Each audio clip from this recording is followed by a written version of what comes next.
This is a product review of the KUFUNG pastry cutter, and I guess picker upper, for lack of a better word. Now this will work really well in pastry. I just wanted to point out a couple of things.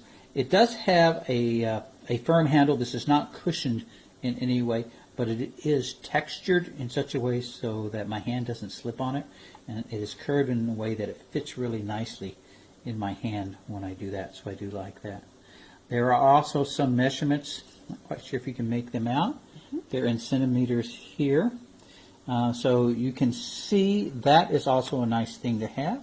Here is a ruler for you to check out. This is the blade itself is about 3.5 inches growing that way, and as far as inches are concerned, it's about 6 inches going across lengthwise.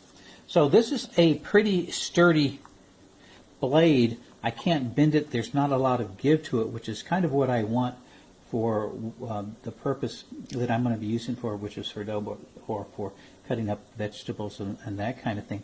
Now I will say this edge is beveled and it is fairly sharp, so I will probably not be using this on my silicone pad that I have for making pastries and the like. But for using it on wood cutting boards or for glass cutting boards, those kind of things, it will work perfectly.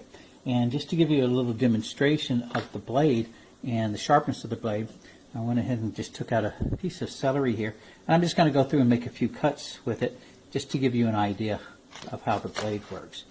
And you can see pressing down on it like this does a really nice job as far as cutting up the celery.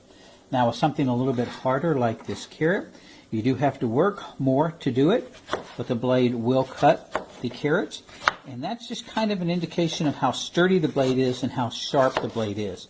So for me, if I can cut through celery, if I can cut through carrots like this, I should have no problem in cutting through the bread dough or biscuit dough or any of those kind of things that I'm going to be using it with.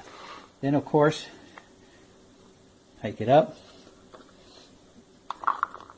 and just pour it in there like that. So for scraping, it's going to work pretty well. I have a high degree of confidence that it is going to work really well with pastry, and as I've just demonstrated here, it works pretty well with some of these vegetables that I've tried it on as well. So there you have it. I'm pleased with this so far. I think I'm going to get a lot of use out of it.